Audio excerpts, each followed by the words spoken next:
For 6 months, a Mafia boss has had a struggling florist under 24/7 surveillance. She has no idea. Every Friday, she leaves a single rose at an unmarked grave, a grave that isn't hers to mourn. And tonight, he's decided to find out why. Her name is Rachel. She runs a failing flower shop, Petals and Promise, 2 miles from the cemetery gates. His name is Antonio Rossi. The unmarked grave belongs to his mother, a secret he's kept buried for 15 years. Two strangers connected by loss and a single, silent ritual. But when obsession meets compassion, the only question left is, what happens when he finally steps out of the shadows? Rachel's ritual began not with mystery, but with mercy. 6 months ago, on the rainiest April morning she could remember, she was delivering a funeral arrangement to the neighboring plot. She tripped on an upturned root, her bouquet of lilies scattering across the wet grass. As she gathered them, her eyes fell on the grave beside her. No name, no dates, just a plain, weathered slab of gray granite, nearly swallowed by weeds. It looked so desperately lonely. On impulse, she placed a single, salvaged white lily on the stone, a small act for a soul someone had forgotten. It felt like the only right thing to do in a month where everything else had gone wrong. Her mother had passed the winter before. The flower shop she'd inherited was drowning in debt. That forgotten grave felt like a mirror. So she came back the next Friday, and the Friday after that. It became her quiet rebellion against the unraveling of her own life. She would choose one perfect rose from her shop's dwindling stock, a variety called Silent Majesty, creamy white with a blush of pink at the edges, and spend 20 minutes in quiet companionship with a stranger. She never asked the groundskeepers for a name. She preferred the anonymity. It was her secret, but it was never a secret at all. 200 yards away, in a black sedan with tinted windows, a security feed played on a tablet. Antonio, the ghost, Rossi, watched her. He had been watching since the third visit. The cemetery's security was his, a quiet purchase made a decade ago to ensure his mother's resting place remained undisturbed and, more importantly, unlocated by his enemies. The alert was routine at first. Motion sensor at plot 721, his mother's plot. The camera zoomed in on a woman in a faded floral dress, kneeling in the damp grass, arranging a rose against the stone. Every instinct screamed threat. He ordered 24/7 surveillance. Full background check, tapped her phone. He expected a reporter, a rival scout, a blackmailer. What his men found was Rachel Sullivan, 28, bankrupt florist, no criminal ties, no suspicious contacts, just grief and a failing business. For a man who navigated a world of calculated motives, her lack of one was incomprehensible. It became an obsession. Friday mornings became the focal point of his week. He'd cancel meetings to watch the live feed. He had folders of photos, Rachel choosing the rose, Rachel walking the path, Rachel brushing dirt from the stone with a tenderness that made his chest ache. His consigliere, Marco, a man built like a brick wall with a voice to match, voiced the obvious concern. "Boss, it's a vulnerability. We should scare her off, make it clear." Antonio's response was a silent, icy stare that ended the discussion. He wasn't protecting the secret anymore. He was protecting the ritual, her ritual. The grave's secret was the cornerstone of Antonio's power and his pain. 15 years ago, his mother, Isabella, was killed in a botched ambush meant for him. The rival family, the Mortys, left her body in the street as a message. In a rage that reshaped the city's underworld, Antonio wiped the Morty name from existence, but victory was ash. He buried his mother in secret under a false name in a public cemetery, the last place anyone would look for the queen of a crime family. No headstone. No public mourning. To show love was to show weakness, and weakness was a target.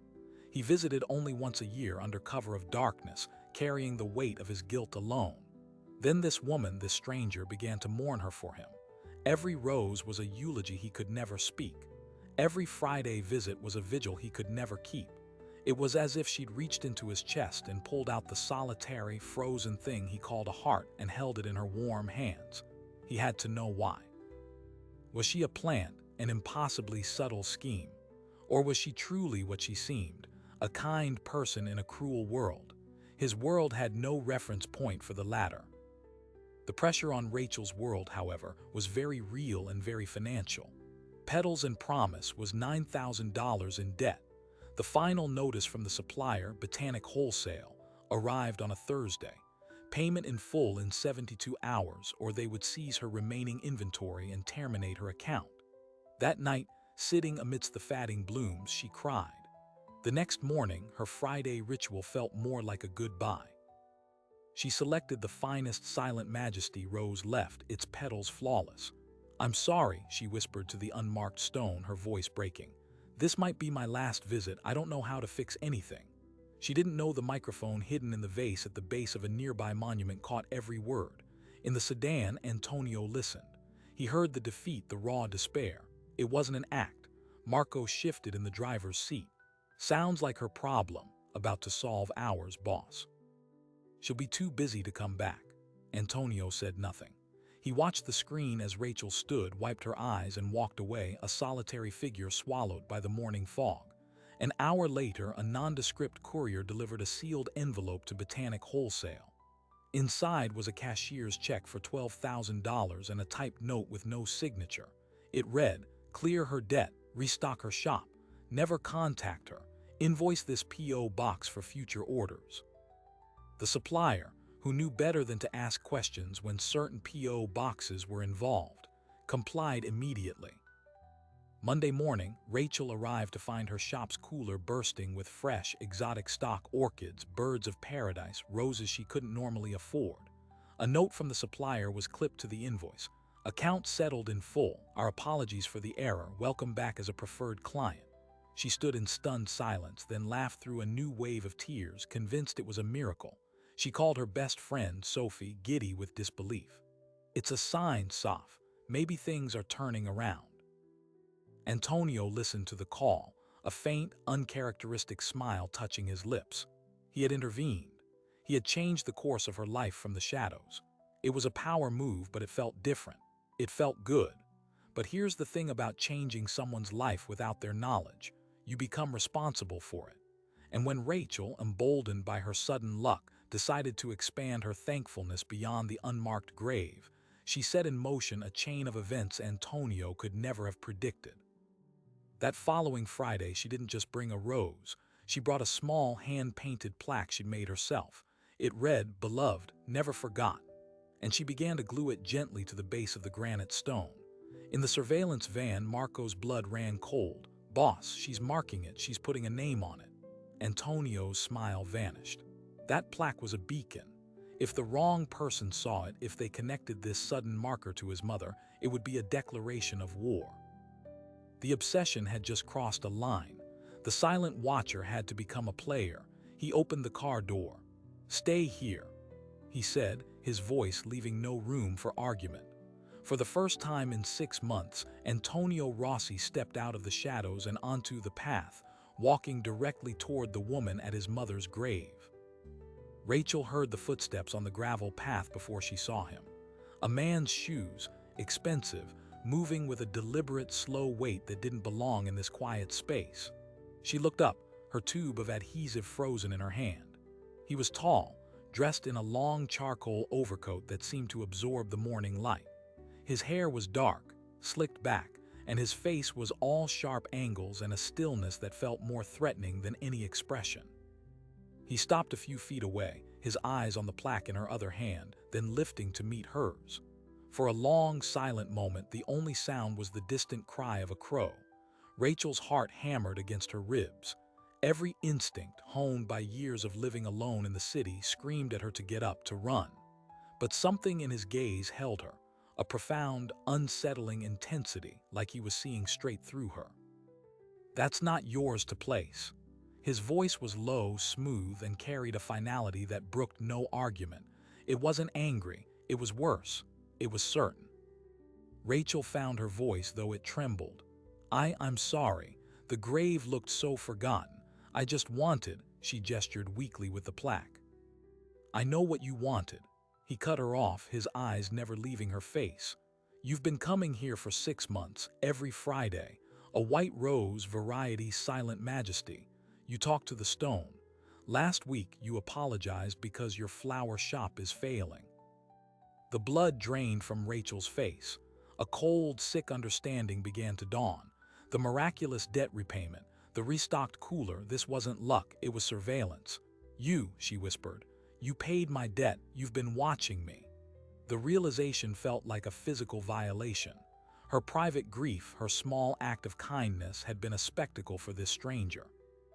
Antonio gave a single slight nod. "You left the first flower on April 12th. It was raining, you fell." He recited the facts like a report, but his eyes betrayed something more complex, a fascination that bordered on hunger. "I need to understand why. Why this grave?" Terror curdled into a spark of defiance. She stood up, brushing grass from her knees, meeting his gaze with a courage she didn't feel. "Why do you care? Who are you to this person?" She couldn't bring herself to say, "Your mother." The implication was too enormous. "That is not your question to ask," he said, his voice dropping another degree. "Your question is to answer mine. Why do you mourn a stranger?" The air between them crackled. Rachel hugged herself, the morning chill seeping into her bones. "Because no one should be forgotten," she said, her voice thick with emotion. "My mom died last year. I know what it's like to feel that love, and I know what it's like to be afraid that love will just vanish. This person had someone once. A mother, a father, a child. That love deserves a witness, even if it's from a stranger, even if it's just a rose." She was crying now, tears of fear and frustration and pent-up grief. "It wasn't for you. It was never for you. It was for me." Antonio stood utterly still. Her words, raw and unguarded, landed in the silent space between them with more force than any accusation. She wasn't a plant. She wasn't a scheme. She was a woman trying to mend a hole in her own heart by tending to a hole in the world. For a man whose entire life was a calculus of power and payoff, her economy of grace was utterly disarming. The obsession clicked into a new, more dangerous gear. It was no longer about solving a puzzle. It was about possessing the solution. "Put the plaque away," he said finally, his tone softer but no less commanding. "Do not mark this stone. Do not speak of this place to anyone. Do you understand?" "Or what?" Rachel challenged, wiping her cheeks. He took one step closer. He didn't touch her, but his presence felt like a wall. "The world you live in is not the only world, Rachel Sullivan. There are people for whom this grave is a target. Your kindness could become a weapon pointed at you. Leave the roses if you must, but leave no trace." He reached into his coat pocket. Rachel flinched, but he pulled out a simple black business card. No name, just a phone number engraved in silver. "If you are ever in trouble, real trouble, call this number." Once, he placed it on the granite slab next to her forgotten rose.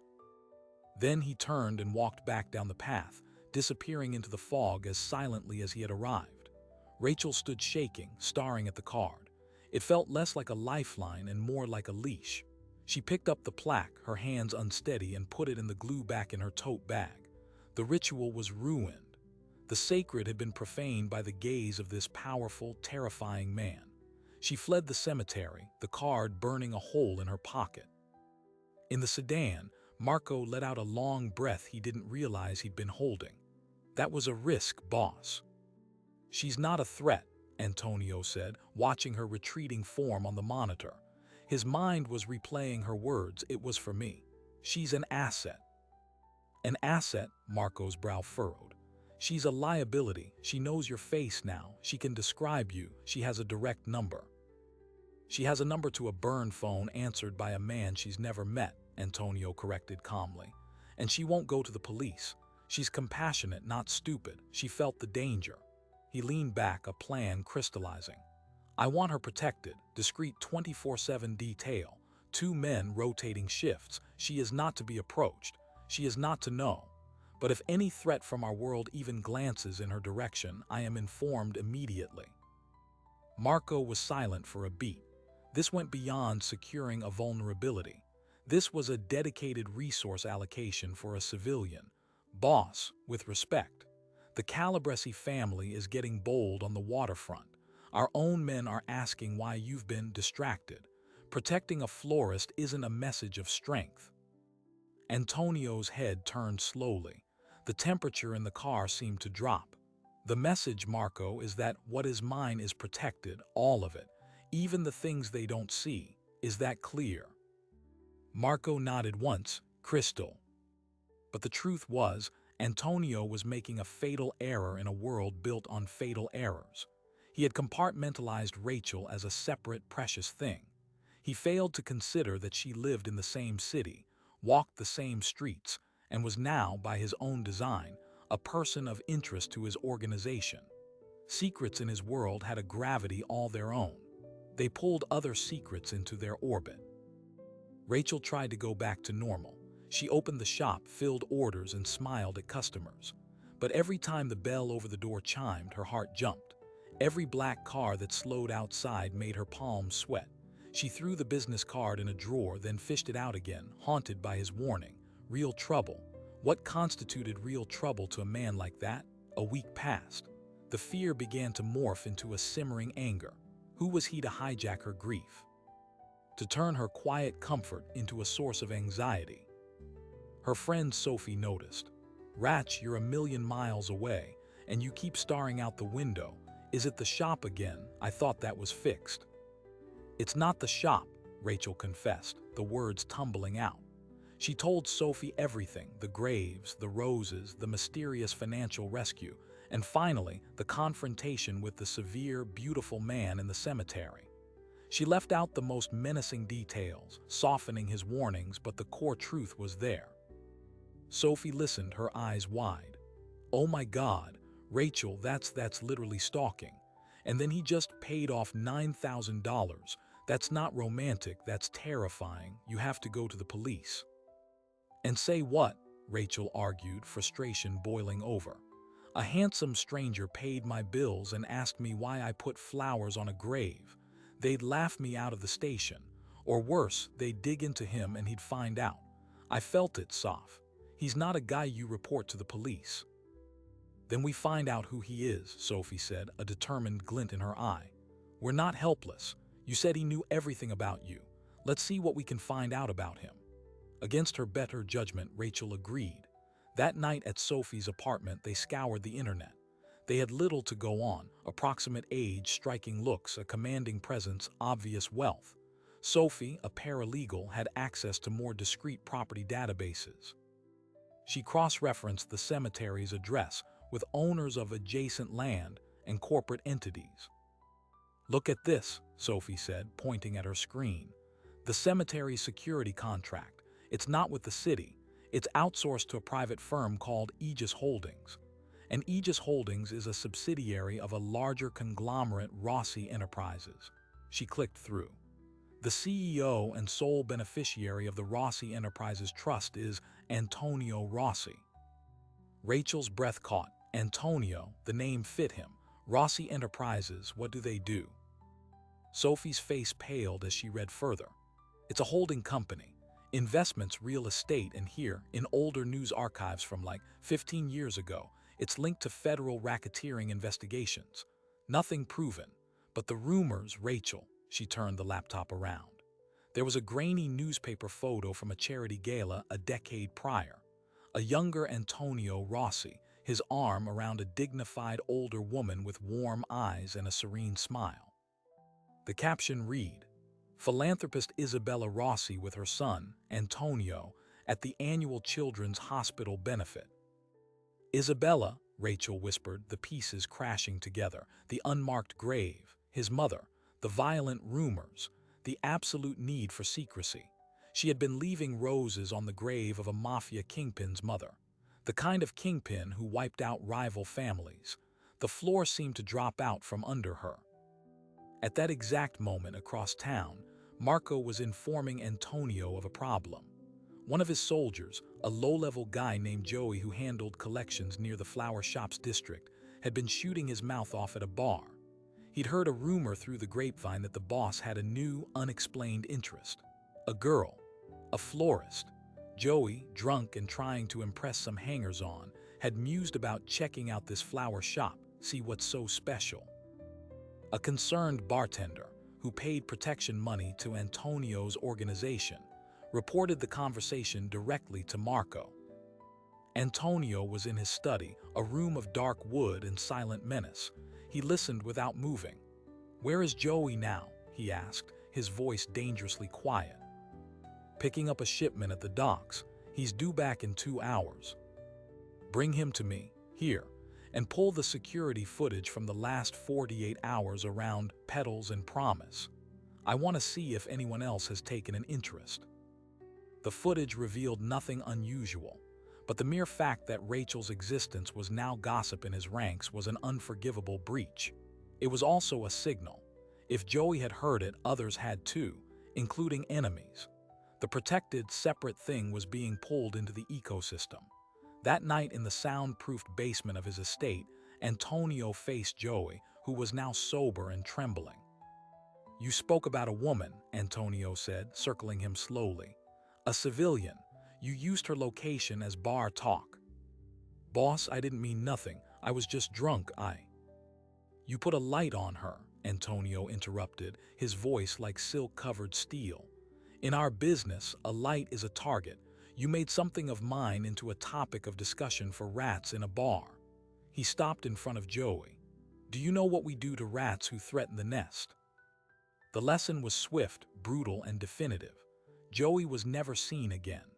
The message reverberated through the organization. The Florist was off limits, a taboo. But in silencing the gossip, Antonio had amplified the mystery, and he had confirmed to any savvy observer that Rachel Sullivan was a point of extreme, and therefore exploitable, vulnerability. Rachel, armed with the terrifying knowledge of who Antonio was, decided on a different course than police. She decided on confrontation. She was angry, scared, and felt used. The next Friday, she went to the cemetery, but not with a rose. She went with the business card.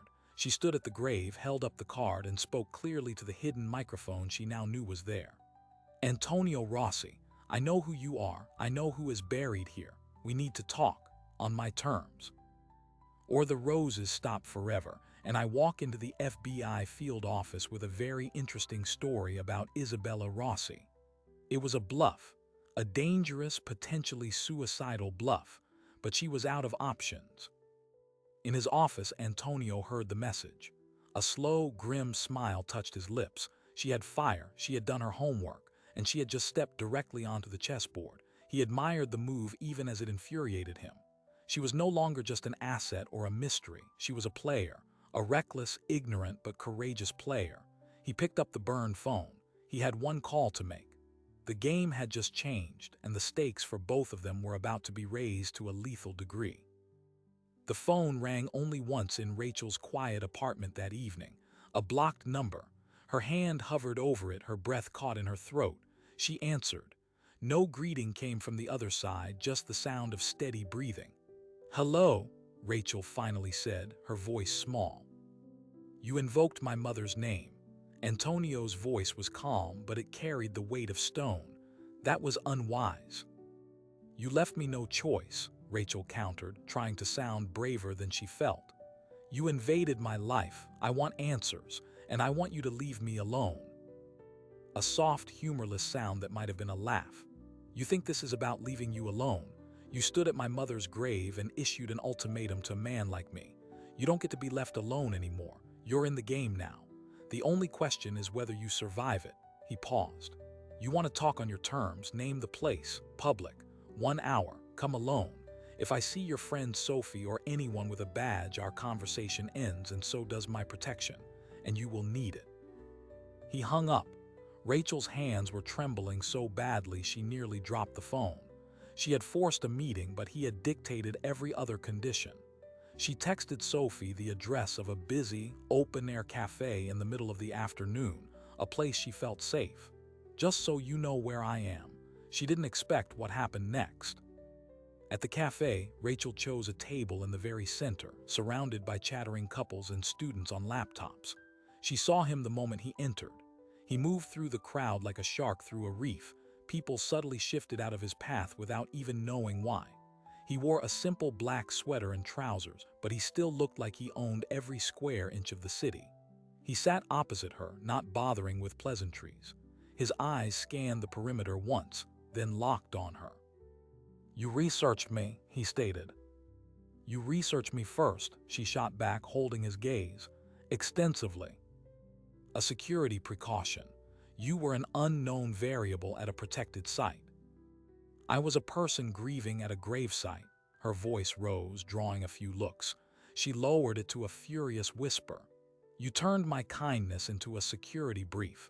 You paid off my debt like you were fixing a leaky faucet. You had me followed. Do you have any idea how violated that feels? For the first time, something flickered in Antonio's impassive expression. Not guilt, but a dawning comprehension. He had viewed her through the lens of threat assessment and asset management.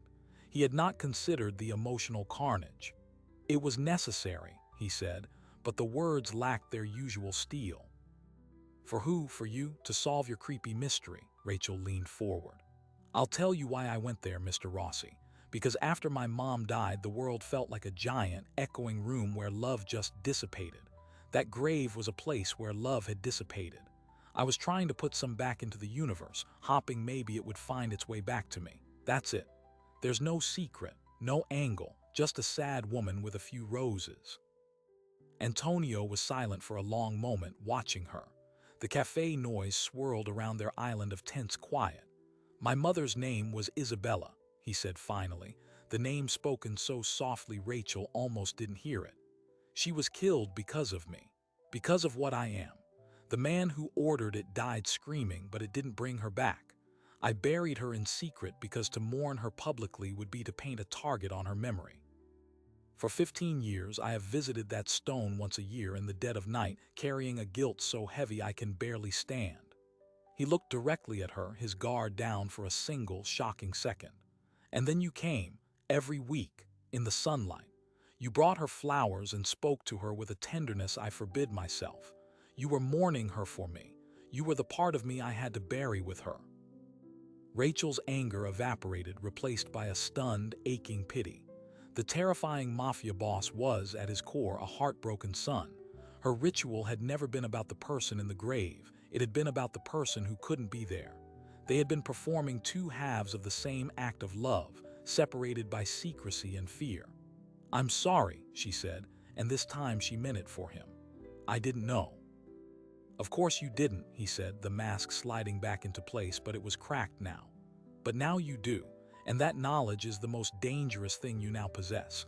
My enemies would carve it from you to get to me. He pushed a small, folded piece of paper across the table. A new number, memorize it, destroy the paper. The old one is compromised. If you are ever followed, if you feel a true threat, call it. Not for police, for me. Rachel didn't touch the paper. This isn't a solution. This is you pulling me deeper into your world. I want out. There is no out, Antonio said with a chilling finality. The moment you placed that first flower, you became a thread in my tapestry. The moment you spoke my name at her grave, you became a visible thread. My world has seen it, and my world is full of people with scissors. He stood up. The roses were beautiful, thank you. He turned and walked away, leaving her more confused and terrified than ever. But Antonio was wrong about one critical thing. His world had already seen the thread, and the man with the scissors was already making his move. Earlier that day, Marco had intercepted a communication. A low-level courier working for the Calabresi family had been picked up on a wiretap mentioning a flower shop angle and the Rossi soft spot. They didn't have details yet, but they were digging. The gossip Joey had started had spread like a stain. Antonio's brutal response had contained it internally, but it had also confirmed its value externally. The Calabresi were predators. They smelled blood in the water. Marco met Antonio as he returned to his car. We have a problem at the docks. A Calabresi crew is muscling in on the O'Bannon shipment. They're testing us. Antonio's face was a cold slate. Handle it, make an example, no ambiguity.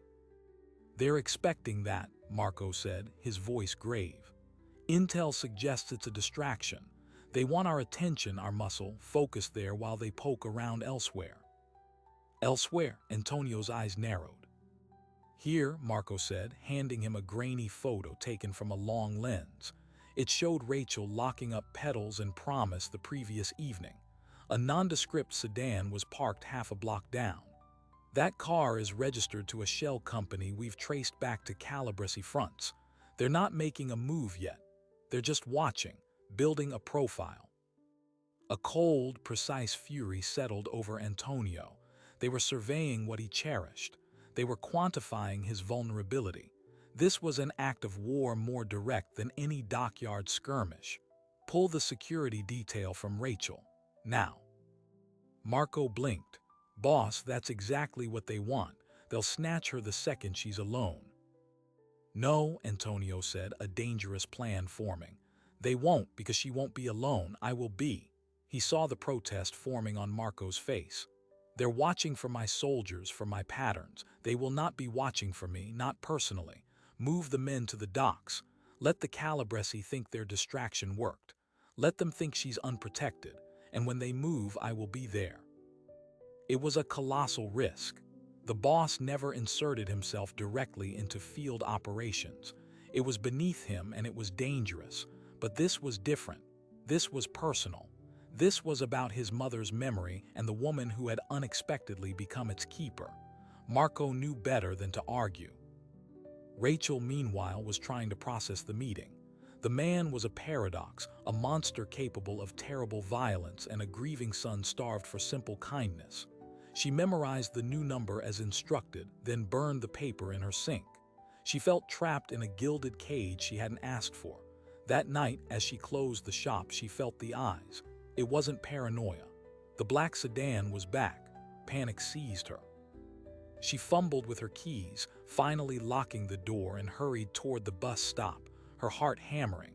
She didn't have Antonio's new number memorized well enough yet. She was alone. She took a different route, cutting through a small, poorly lit park to get to a more crowded street. Halfway across, the headlights of the sedan swung into the park entrance, blocking the way behind her. Two men got out. They weren't rough-looking thugs, they wore suits. They moved with purpose. "Rachel Sullivan, we'd like you to come with us." Quietly. One said, his voice polite but firm. Rachel backed up, hitting a park bench. "I'm not going anywhere with you." She reached for her phone, but the second man was on her in 2 strides, grabbing her wrist. His grip was like iron. "Don't make a scene. Our boss just wants to talk." His boss, a new voice cut through the darkness, calm and lethal, "will be talking to me first." Antonio stepped from the shadow of a large oak tree. He held no weapon that Rachel could see. He simply stood there, his hands at his sides. The 2 Calabrese men froze, their professional composure shattering into raw shock. They had expected a bodyguard, maybe 2. They had never expected the king himself. "Rossi," the first man breathed, his hand moving inside his jacket. "If your hand comes out holding anything but car keys," Antonio said, taking a slow step forward, "you will die before you can use it.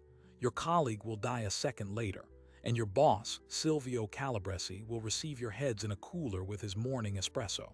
The message will be that he touched what is mine." He took another step. He was now halfway between Rachel and the men. "You have 5 seconds to get in your car and drive back to your rat nest.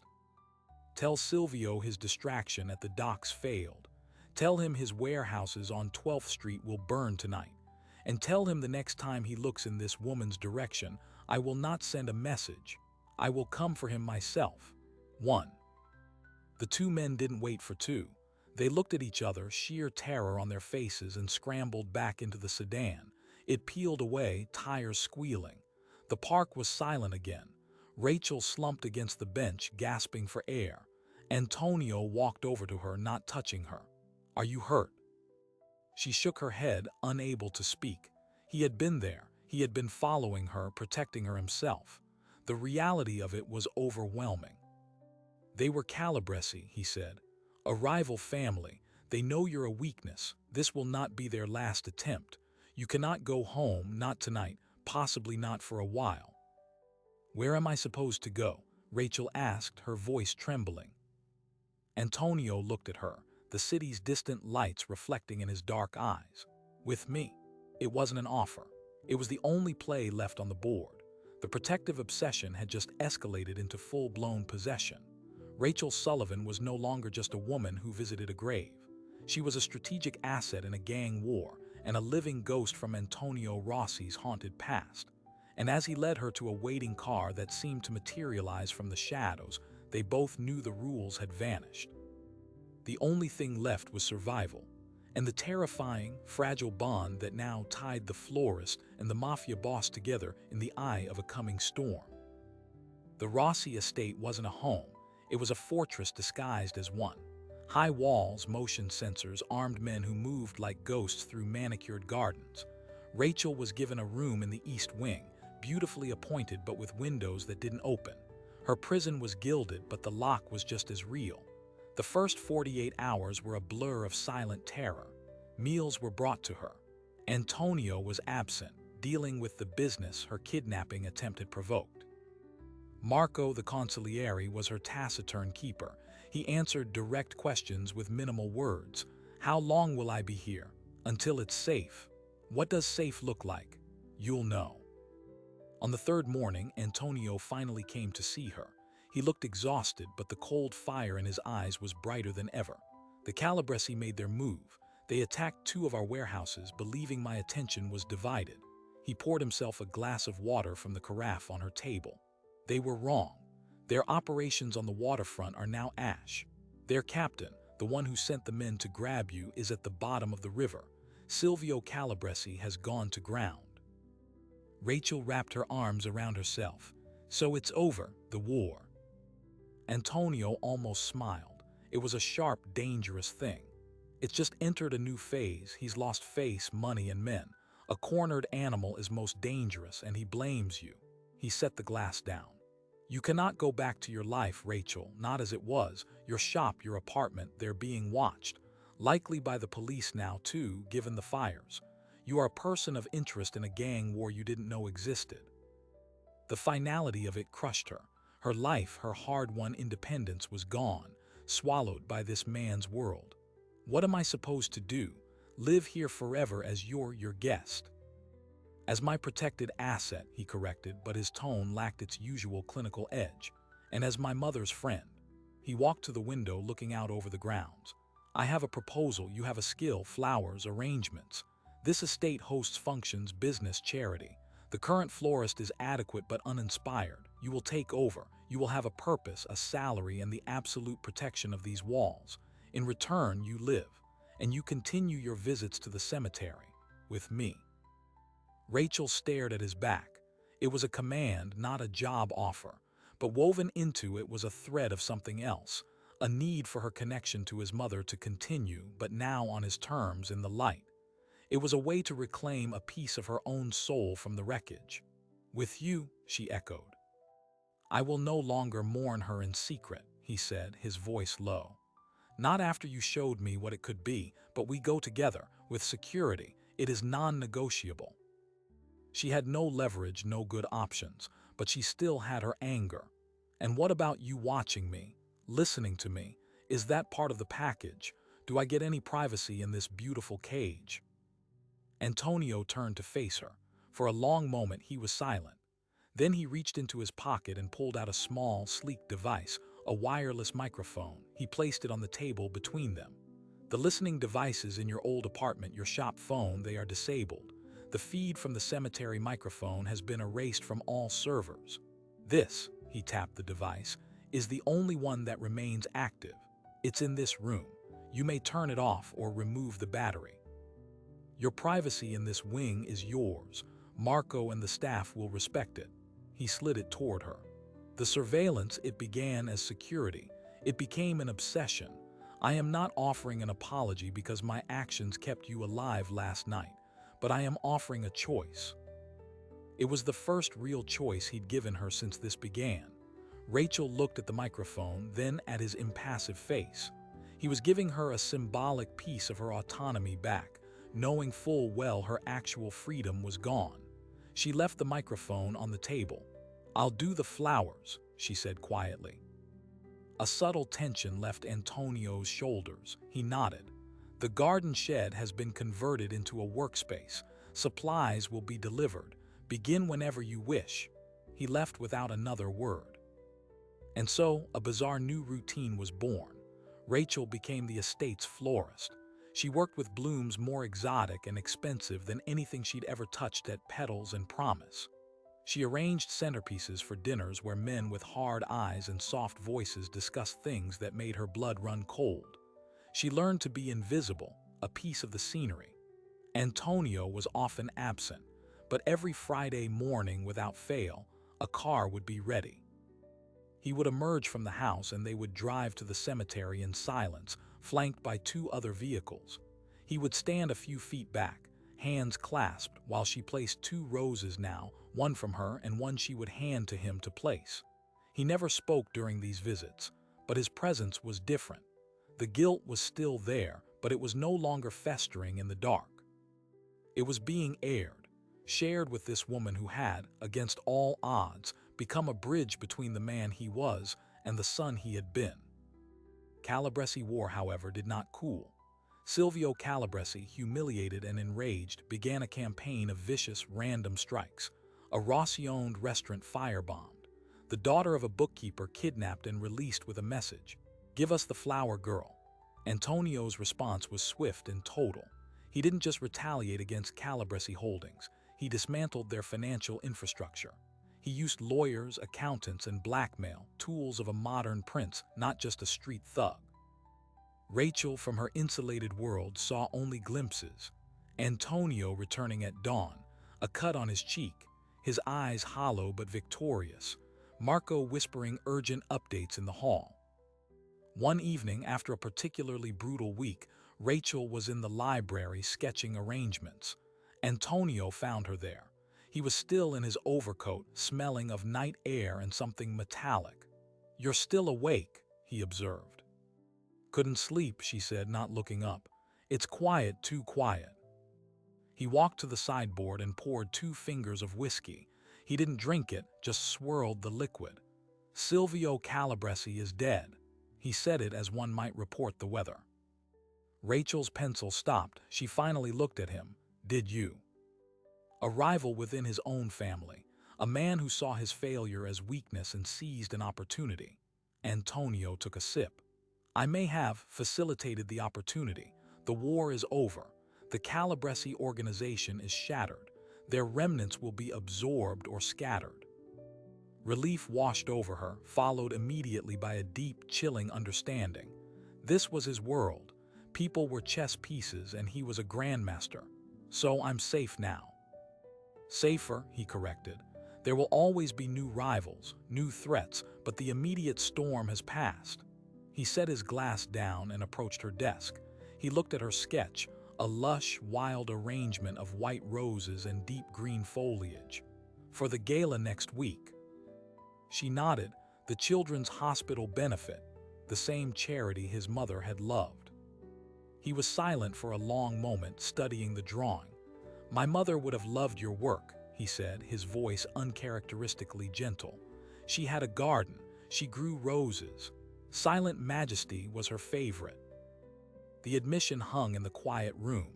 Rachel understood then the profound, terrible circle that had been completed. Her random choice of rose, drawn from her shop's limited stock, had been his mother's favorite. It was no coincidence. It was a ghost reaching through time, using her hands. She had not been a random stranger. She had been, in some unknowable way, chosen. "Antonio," she said, using his first name for the first time. "What happens to me now? The war is over. I can't stay here forever playing florist." He met her gaze. "What do you want to happen?" The question stunned her. He was asking, truly asking. She thought of her empty apartment, her failed shop, the life that was ashes. Then she thought of the quiet dignity of her work here, the strange, fraught connection to this man, the weekly ritual that had meaning. "I don't know," she admitted. "I don't know who I am out there anymore." "Then stay," he said, and it wasn't a command. It was an invitation. Not as an asset, not as a prisoner, stay as Rachel. Rebuild your shop here, on the estate grounds, a proper studio. You can take outside clients through layers of security. You can have a life, a protected one, but a real one. It was a cage, but he was offering to build it with her to her specifications. It was more than she'd had in months. It was a future. "And the cemetery?" she asked. Every Friday, he promised, for as long as you wish to go. The following month, Petals and Promise reopened in a sun-drenched conservatory attached to the estate. Rachel's first client was Antonio, commissioning a permanent memorial arrangement for the foyer, a tasteful, elegant display of white roses and lilies, with a small, discreet plaque that read only Isabella. It was his first public acknowledgement of her in 15 years. The message to the underworld was clear. The past was honored, the future was secure, and the woman who tended the flowers was under a protection that was now personal, permanent, and absolute. The final surprise came on the one-year anniversary of Rachel's first rose. Antonio handed her a sealed envelope at the cemetery. Inside were legal documents. He had purchased the deed to the original Petals and Promise shop in the apartment above it. They were in her name, free and clear. A life should have roots, he said simply. You can never live there again, but you can sell it, rent it, keep it. It is yours, no strings. It was a gift of staggering magnitude, but more than that, it was a gift of pure choice. He was giving her back a piece of the life he'd taken, not out of guilt, but out of respect. Rachel understood then that their bond, forged in grief, obsession, and violence, had transformed into something else entirely, a fierce, unbreakable loyalty that looked, from the outside, very much like love. As they stood together by Isabella's now marked grave, a simple, elegant stone installed with Antonio's permission, bearing only his mother's name and dates, Rachel placed her rose. Antonio placed his beside it. No one watched them. The surveillance had ended. They were just a man and a woman remembering a mother, bound by a promise made with petals and protected by a promise made with blood. The story that began with a lonely florist and a watching king had found its uneasy, powerful peace. And in that silence, louder than any threat, was the sound of two broken people quietly mending, one Friday at a time. So what is the true story here? Is it a love story, a thriller, a parable about grief? Perhaps it is all three, wrapped in the thorny stem of a single white rose. At its heart, this is a story about visibility. Rachel Sullivan became visible to the most dangerous man in the city not through ambition or treachery, but through an act of pure, anonymous compassion. In a world of calculated moves, her uncalculated kindness was the ultimate disruptor. Antonio Rossi's obsession began as a security protocol and metastasized into a salvation. He wasn't saved from his enemies. He was saved from the solitary prison of his own guilt. Rachel, intending to a stranger's grave, unknowingly tended to the most wounded part of him. The surveillance, the protection, the violent possession, all were the twisted mechanisms of a man who had forgotten how to receive grace, trying to control the one person who offered it freely. Their story forces an uncomfortable question. Can something beautiful grow in poisoned soil? Their bond was seeded in violation, watered with blood, and sheltered by sheer power. Yet from that came a mutual loyalty that looks, for all the world, like redemption. He gave her safety and a purpose rebuilt from the ashes of her old life. She gave him permission to remember his mother with love, not just with vengeance. They met in the territory of loss and built something new there, a fortress of their own design.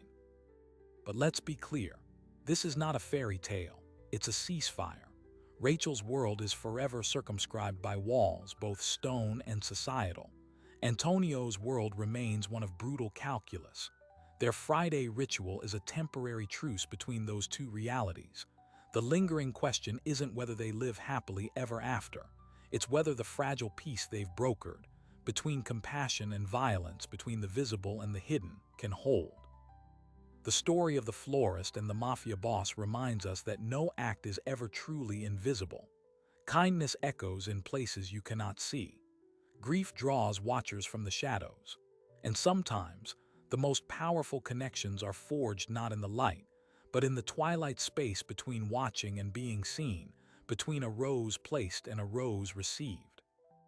If you found yourself captivated by this dance of shadow and sentiment, this exploration of how the simplest human impulses can unravel the most complex and dangerous worlds, then you're in the right place. We delve deep into the stories that live in the gray areas, where morality is complicated and the endings are never simple. For more documentaries that challenge the line between myth and reality, hit subscribe. The next story is already waiting.